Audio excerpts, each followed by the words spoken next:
Welcome to Suba Yuva channel. இப்போ இன்னைக்கு இந்த சேனல்ல என்ன பார்க்க போறேன்னா, இன்னைக்கு நான் வந்துட்டு பீட்ரூட் சட்னி எப்படி பண்ண போறோம் அப்படின்றத தான் வந்துட்டு காட்ட போறேன். என்னால் வந்துட்டு ஃபோனை கையில் தான் வச்சுக்கிட்டு பண்ண முடியும், அதனால பொறுமையாக பாருங்க. இது வந்து தெரியாதவங்களுக்கு தான், சரிங்களா? தெரிஞ்சவங்களுக்கு கிடையாது. அதனால உனக்கு மட்டும்தான் தெரியுமா அப்படின்லாம் சொல்லாதீங்க. தெரியாதவங்க ஒரு சில பேர், 1-2 பேர் இருக்காங்களா, அவங்களுக்காக தான். வானல் காயுது, எண்ணெய் ஆயில் ஊற்றி வச்சு கொஞ்சோண்டு கடலைப்பருப்பு, கொஞ்சமாக கடலைப்பருப்பு வச்சு, கொஞ்சமாக வந்துட்டு உளுத்தம் பருப்பு, கொஞ்சமாக உளுத்தம் பருப்பு போட்டாச்சு. கொஞ்சம் வந்துட்டு பொன்னிறமாக வறுத்துக்குவோம்.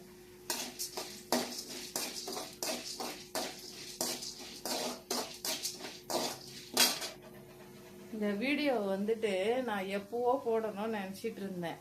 அது வந்துட்டு நான் இப்போ டைமை வளர்த்தி டைலர் கடைக்கு போயிட்டு திருப்பி வந்து குளிச்சுட்டு கிளம்பி ஃப்ரெஷ்ஷப்பாக வந்துட்டு வீடியோ போடுவோன்னு போட்டுக்கிட்டு இருக்கேன். அதனால் இப்போ கொஞ்சம் அவசரமாக தான் பண்ணுவேன். சரியாகவும் காமிக்க முடியாது கொஞ்சம், அதனால் யாரும் கோவப்பட வேண்டாம்.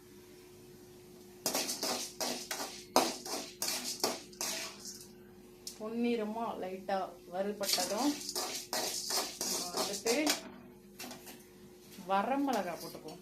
காரத்துக்கு ஏற்ற மாதிரி எண்ணெய் ஊற்றி உளுத்தம்பருப்பு கடலைப்பருப்பு போட்டு வரமிளகா காரத்துக்கு ஏற்ற மாதிரி போட்டுக்கலாம்.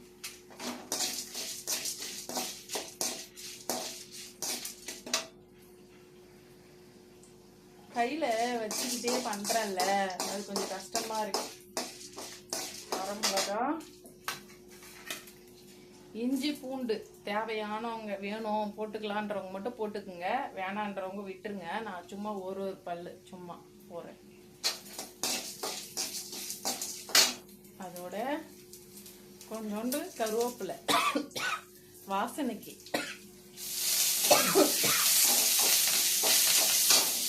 அப்புறம் கட் பண்ணி வச்சுக்கிற பீட்ரூட், 2 பீட்ரூட் போட்டிருக்கேன் நான். பொடியா கட் பண்ணி வச்சிருக்கேன் பீட்ரூட், 2 பீட்ரூட்.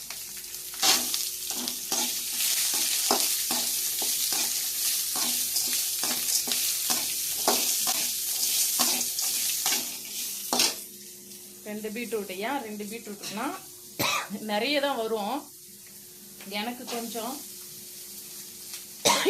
கொஞ்சம் வீட்டுக்கு, அப்புறம் எனக்கு தெரிஞ்சவங்க வந்து கேட்டிருக்காங்க ஒரு அக்கா, அவங்களுக்கு கொஞ்சம். அதனால் தனித்தனியாக செய்ய முடியாது இல்லையா, அதனால் மொத்தமாக செஞ்சுக்கலாம் அப்படின்ட்டு 2 பீட்ரூட்டு, 2 வெங்காயம், 2 தக்காளி,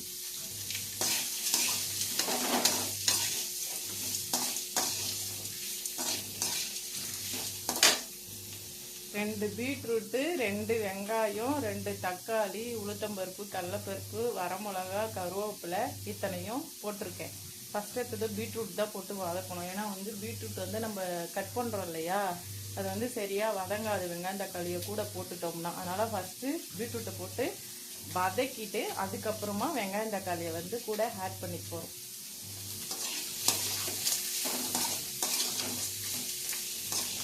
வதங்கிக்கிட்டே இருக்கு.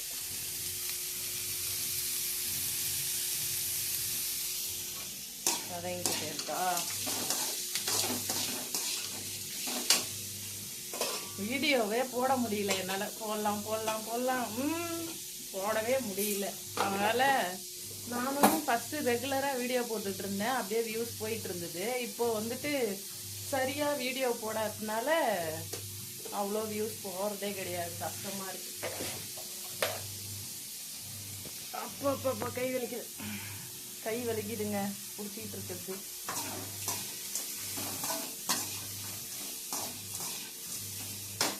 டைம் ஆயிடுச்சு, சீக்கிரமாக முடிக்கணும் அப்படின்னு நினச்சேன். ஒரு வேலையாக போகணும் வெளியே, ஆனால் லேட் ஆகிடுச்சு. இதையும் பண்ணி தான் ஆகணும், வேறு வழி இல்லை. அதனால இப்போ நான் பண்ணிக்கிட்டு இருக்கேன்.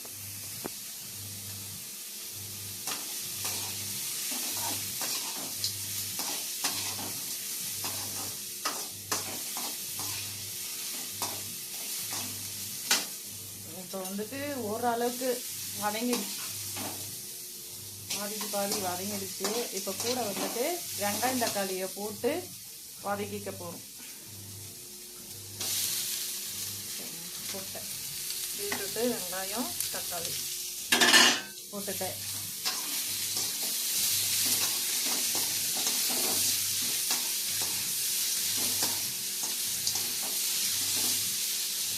இதுவும் நல்லா வதங்கினதுக்கு அப்புறமா கொஞ்சோண்டு புளி எடுத்து வச்சிருக்கேன் பாருங்க, புளி. அப்புறம் வந்துட்டு தேங்காவை போட்டு லாஸ்ட்டாக ஃபைனல் டச் தேங்காய் தான் போட்டு இறக்கிட்டோம்னா, இறக்கி ஆறின உடனே சட்னி அரைச்சி வச்சிட்டோம்னா 4 நாள் ஆனால் கூட சட்னி கெட்டு போகாது. ஏன்னா புளி வைக்கிறதுனால சட்னி அந்த அளவுக்கு கெட்டே போகாது. 4 நாள் நல்லா சப்பாத்திக்கு, தோசைக்கு, இட்லிக்கு எல்லாத்துக்கும் வச்சு சாப்பிட்லாம். நல்லாயிருக்கும், சூப்பராக இருக்கும். பசங்களாம் நல்லா சாப்பிடுவாங்க என் பசங்க. அதனால இப்போலாம் பீட்ரூட் சட்னியும் அரைக்கிறதே இல்லை. ஏன்னா என்னால் தோசை ஊற்ற முடியல, சப்பாத்தி நிறைய திரட்ட முடியல. அதனால் பீட்ரூட் சட்னி அரைக்கிறத வந்து நானே கொஞ்சம் கொஞ்சமாக அவாய்ட் பண்ணிக்கினேன்.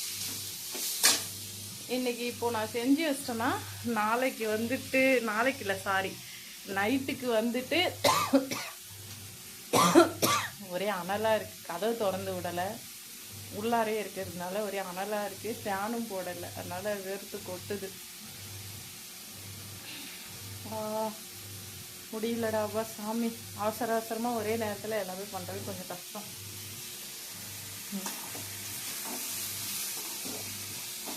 இது கூட கொஞ்சோண்டு கல் உப்பு போட்டோம்னா நல்லா வந்துட்டு வதங்கிடும். சட்னிக்கும் அவ்வளோ போட தேவையில்ல, கொஞ்சோண்டு கல் உப்பு அதுக்கேற்ற மாதிரி கல் உப்பு போட்டுக்கலாம். சட்னி அரைக்கும்போது போட தேவையில்ல, இதிலே போட்டு வதங்கினோடனே அரைச்சோம்னா அது ஒரு டேஸ்ட்டாக இருக்கும்.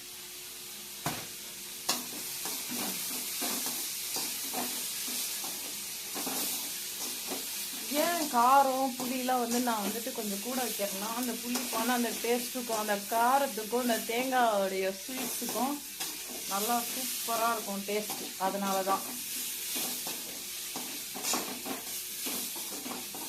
அப்படியே வதக்கி ஆற வச்சு அரைச்சோம்னு வச்சுக்கிங்களேன், செம்மையாக இருக்கும். வாசனையும் நல்லா இருக்கும். சட்னி அரைச்சி அப்படியே ஒரு 2 சப்பாத்தி வச்சு இப்படி தொட்டு அப்படி சாப்பிட்டோன்னா அப்படி ஒரு டேஸ்ட்டாக இருக்கும். இது வந்து அரைக்கிறத காமிக்கலாம் தான் நினைக்கிறேன். ஆனால் வந்துட்டு இப்போ எனக்கு டைம் இல்லை, அரைக்கிறத காமிக்க முடியாது. அதனால் செய்யறத மட்டும் இப்போதைக்கு நான் வந்துட்டு காமிச்சு வீடியோ போடுறேன்.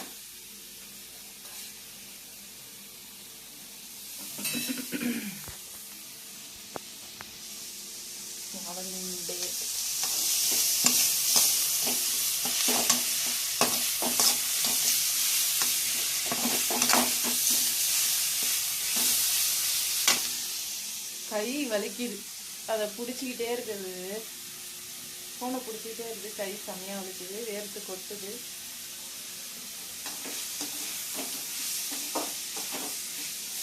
நல்லா வதங்கிடுச்சு, வெங்காயம் தக்காளியும் நல்லா வதங்கிடுச்சு. இப்போ வந்துட்டு தேங்காய் போட போகிறோம். தேங்காய் போட்டு சும்மா லைட்டாக சூடாகிற அளவுக்கு. ஏன்னா தேங்காய் போடுறதுனால வந்துட்டு அப்படியே போட்டு அரைச்சோம்னா வந்து கெட்டு போயிடும் இல்லையா.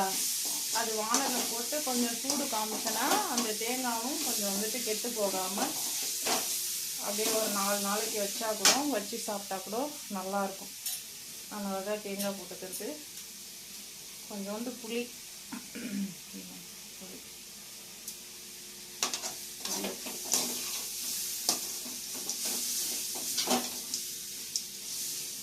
இப்போ இது என்னன்னா போட்டு அரைச்சி எடுக்க வேண்டியது தான். அரைச்சி எடுத்துட்டு எண்ணெய் ஊற்றி கொஞ்சோண்டு கடுகு போட்டு கருவேப்பிலை உளுத்தம்பருப்பு வேணும்னா போட்டு வறுத்து அப்படியே எடுத்து கொட்டி தாளித்து எடுத்துட வேண்டியது தான். வேறு ஒன்றும் இல்லை, சட்னி தாளிக்கிற மாதிரியே தான். அரைச்சி முடிச்சுட்டு எடுத்து சட்னி தாளித்து கொட்டுற மாதிரியே கொட்டிக்கணும்.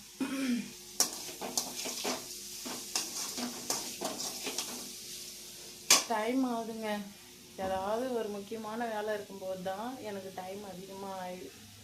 சாமி பார்த்தீங்களா, இன்னும் வந்துட்டு சாமி கும்பிடல நான். அதாவது வந்து குளிச்சுட்டு வந்து கையை எடுத்து சாமியை கும்பிட்டு ஒரு பொட்டை எடுத்து வச்சுக்கிட்டேன். சாயந்தரமாக தான் வந்து சாமி கும்பிடணும், விளக்கேற்றணும். டைம் ஆயிடுச்சு. இப்போ மணி 12 ஆயிடுச்சு. அவ்வளோதான், தேங்காயும் கொஞ்சம் சூடாகிடுச்சா அவ்வளோதான், ஆஃப் பண்ணி இறக்கி எடுத்துக்க வேண்டியதுதான், முடிஞ்சிடும். அதோட ஆறினோடனே சட்னி தாளித்து எடுத்துட்டோம்னா அவ்வளோதான், ஃபினிஷிங். நீங்களும் பண்ணி பாருங்கள். தெரியாதவங்க யாராச்சும் இருந்தீங்கன்னா இந்த மாதிரி ட்ரை பண்ணி பாருங்கள், நல்லாயிருக்கும் சட்னி. சரியா? யாரும் கோவப்படாதீங்க, என்ன தெரியாத சொல்லி கொடுக்குறாங்க நம்மளுக்கு அப்படின்னு.